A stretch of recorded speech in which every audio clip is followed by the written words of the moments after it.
I think that displays, and again, you see that all the time in my house. At least I do. I've always been around dogs. They have feelings, right? They do have intelligence as well. So I don't have to go and show you guys a ton of research. All right, so that was are animals intelligent? So hopefully you guys were able to get a little bit of a notion on that. Now my next question is, do animals have souls? Yep, and so first thing we're going to talk about then is soul and reincarnation. So obviously this is a quick one, or a very easy one. Spirit's book, question 597, really it was kind of like the main thing of my research. This is the main question. And yes, they do say they do have a soul and one that survives the body. And Kardec asks, is this principle a soul like that of a man? And then the spirits reply, it is a soul, if you like to call it so. That depends on the meaning you attach to this word, but is inferior to that of men. There is between the soul of animals and that of man as great a difference as there is between the soul of man and that of God. Okay? And then, a continuation of it that I want to make sure that I link this to is in question 606, he also, tries to clarify it a little bit more. Whence do the animals derive the intelligent principle that constitutes the particular kind of soul with which they are endowed? And then the spirits replies, from the universal intelligent element. And he asks again, the intelligence of the man and that of the animals emanates then from one and the same principle? And they reply, undoubtedly. But in man it has received an elaboration which raises it above that which animates the brute. So it's very clear, animals do have an intelligent principle that emanates from the same element that we do as well. So, often we say, in the spiritist doctrine, right, between ourselves, animals have this intelligent principle and men have souls. But again, I believe, based on my understanding and from the research that I did, it's all the same thing. The main thing, though, is that our souls are very, very much elaborate. They have gone through a lot of refinement with which the animals are currently going. So with the progress that animals are currently going, our soul has already gone through that progress. And pretty much, again, we have that main self-consciousness that animals do not have. So that's the big and the hugest difference.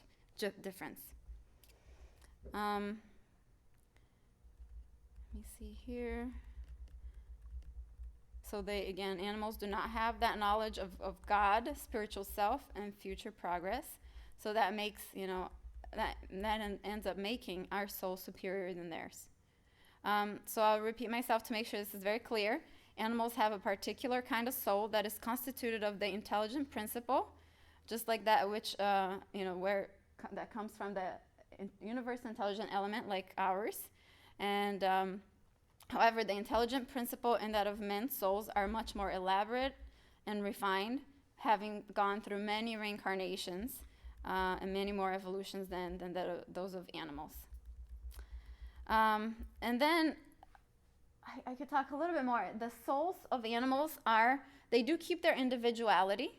There's another question in the Spirit's book. I'm going to quickly talk about that. They do keep their individuality, but not their self-consciousness, because they don't have self-consciousness. Okay? And by keeping their individuality that means that you can actually recognize an animal because of its individuality, right? So they will keep their traits, their personalities. And one interesting story that I took from this book here, from this veterinary professor, Dr. Irvenia Prada, and she tells the story that, very short story, but it's interesting that confirms this. Chico had this dog, and Chico was a very loved animals. So there's many stories about the animals that Chico had. And this interesting one is that proves this is that Chico had this dog called Dom Pedrito. And Dom Pedrito actually, unfortunately, passed away or reincarnated or disincarnated by an accident. through an accident. And then Chico was very sad because, he died in such a tragic manner. And then one time Chico was walking in the sidewalk, and then Emmanuel tells him, hey, Chico, look behind you. And he looked, and there was this little puppy walking after him, And so Emmanuel said, that's Don Pedrito returning to you. Yeah, so there's many stories like that. I just wanted to mention this one. It's not scientific or anything. It's just from people that knew Chico that tell the stories of his life, right? But again, it really very interesting that it does, animals do end up coming back to your homes to make sure that you're keep helping them with their progress. All right, so now on questions 599, discusses about free will. And then also 600, a little bit about, eroticity. So, kind of asking, do animals have the choice, of incarnating as, a lion or a dog or a cat or a horse, And it says here, not really. They don't have free will, right? They have intelligence, but they're not. Free will, remember, is always linear to intelligence. The more free will you have, the more intelligence you have, right? Or the more intelligence you have, the more free will you will have. And being that, so animals have very limited intelligence, right? So they also have very limited free will in the material life. So it's not compared to that of men. But then there are some spirits that are tasked with giving them, that are in the spiritual world, that are choosing, that are helping them through their progress, and that are helping them reincarnate. So they do reincarnate. They, like us, they have to progress. So they have to go through reincarnations as well. But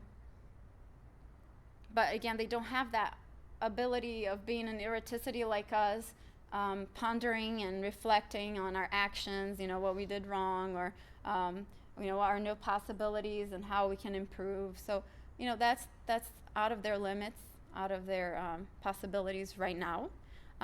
But they are helped by other spirits. Okay. Then the mediumship of animals, I'm gonna super go fast through this. Mediumship of animals is in the Medium's book, chapter 22, and this is it's very easy because it's very clear in the Medium's book, and they first start explaining. Medium is someone, an intermediate between the spiritual world and the material world. So obviously, animals cannot be mediums because they can't give that communication, right? They can't give intelligent communication. However, Erastes in this chapter, spirit evoked by Kardec, he actually talks about how animals can see and feel and have the perception of discarnated spirits. So that's all in the Medium's book. And he has a very beautiful passage here. Unfortunately, I don't have time, but I would definitely say go to the Medium's book and read it. It confirms everything that we talked about. Over here it talks about their consciousness, possessed consciousness, and are affectionate and grateful, or the opposite, depending on the animal. Okay? The Spiritism magazine also has tons of examples that talk about how animals can see discarnated spirits as well. This is an example here, the spirit and the dog. A family had a bunch of boys that were their kids. One of them passed away, right, discarnated, and the other three were mediums. So they would often invoke their brother to get news from him and to have conversations with him. And they would have that basket, right, from the 1900s or so, right, the 1860 of this. Remember when they used to have mediumistic communications through the basket. And their dog would be very, very excited when this discarnated guardian, that was his guardian, he would be very excited and would be barking and smelling the basket. So very interesting stories in the Spiritism magazine, very rich. So also kind of applies to what we're talking about, proves that. And then I've been reading this book, Do Animals Have Souls? And Ernesto Bolzano was also, he's an Italian spiritist disseminating the spiritist doctrine, also along with the same time as Leon Denis and Gabrielle Delany that I talked about. So the interesting thing about this book is that it's a bunch of short stories that were all collected from all the psychological societies of the time. And he talks about, how the animals, there's tons of examples of animals in spiritual manifestation. So all the way to like materialization of humans and animal spirits. So in summary, according to the Spirit's book, animals have an intelligent principle that survives their body and keeps its individuality. This intelligent principle differs from that of men in that men's souls are much more elaborate, having passed through many more evolutions than that of the animals, causing it to be more rational and more refined. They both emanate from the universal intelligent element. So just repeating myself to make sure that you guys understand, don't come out of here thinking that I said something, or I missaid something.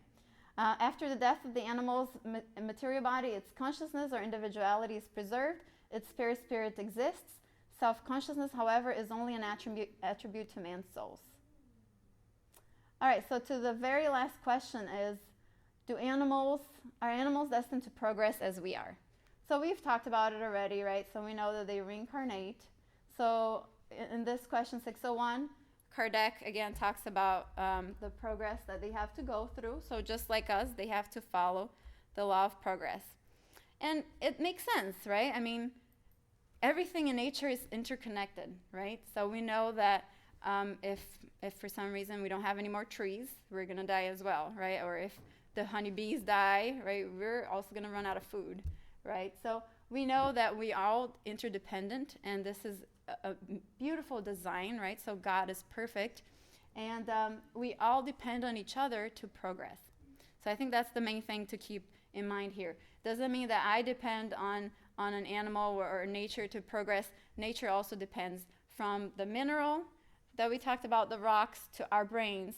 We are all interconnected, and we're all progressing towards higher worlds, towards God, towards perfection.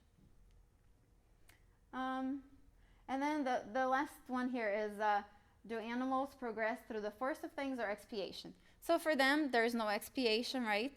Because they don't go through the law of cause and effect, right? They don't have free will. So obviously, they don't do anything to hurt anybody on purpose, right? So they don't go through expiation. But we do know that some animals suffer, right? Some animals, unfortunately, do go through some hardships, like either be some diseases, right? They do have similar diseases than us.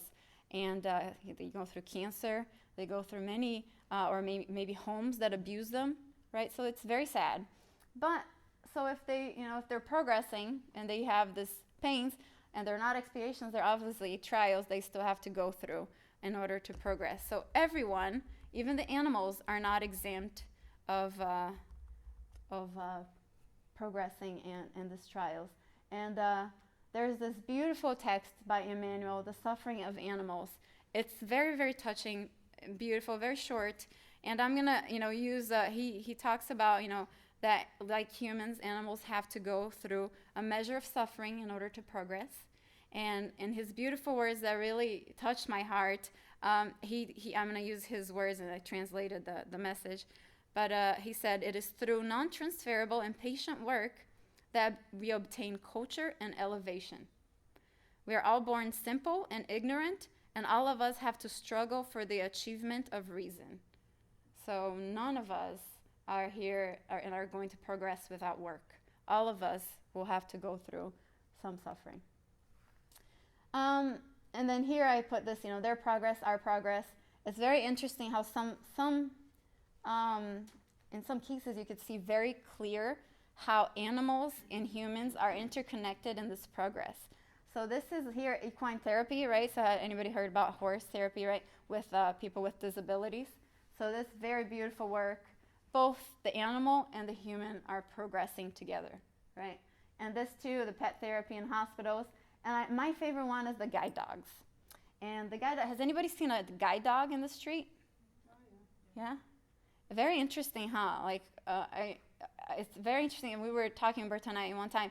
The animal knows exactly which bus to take. You know how, you know, the connection that these the folks that are working with these dogs, right? That the dogs are helping are very strong.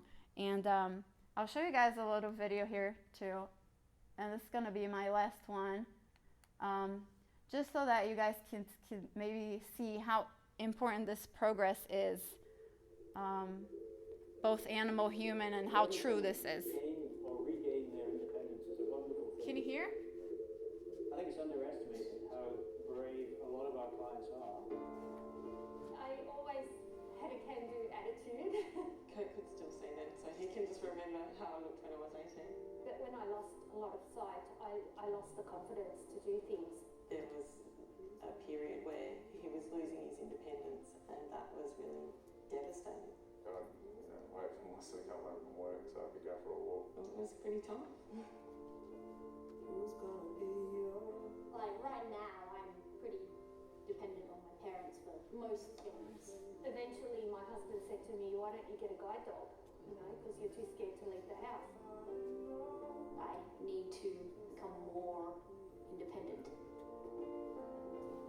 I really don't know how I would have coped if guide dogs hadn't been there to provide their orientation mobility services and then to match me up with such a cool dog. And what we like to do is to try and show them how much fun they can have whilst getting a decent level of mobility. I'm lucky Tilla's a fast walker and so am I, so we overtake people walking down the street and she's looking for the opportunity to slide past them, and then when it presents herself we're off and around we go. She's just an awesome dog. She's almost like a person. It's the biggest thing, the freedom. It's like I was let out of jail. Oh, it's unbelievable that they opened up a new world. There's that joy in working with a dog. Gives you an added incentive to get out and become more independent. They can have that independence, because there's going to come a point too where my children will grow up and not want mum, so that they can safely participate in activities that any sighted child would also participate in. You walk with her. It helps her walk around so she doesn't bump into people. Tegan's just become part of my everyday life. She goes everywhere with me. She will kind of keep coming and checking on me every sort of 10 minutes or so. She'll come in, give me a big lick, and then run away before I can pat her. She's a part of me. I just hold on to the harness and I follow her moves and she follows mine.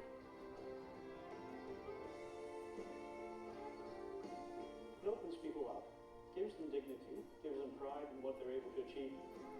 If I didn't have a dog, I wouldn't feel confident. I'd think, I might end up somewhere and the kids will get hurt. But with the dog, I trust her so much that I trust her with the kids too. I wanted a dog that was going to improve my quality of life and my confidence and my independence, and she's definitely done that. Well, I can't imagine being without them.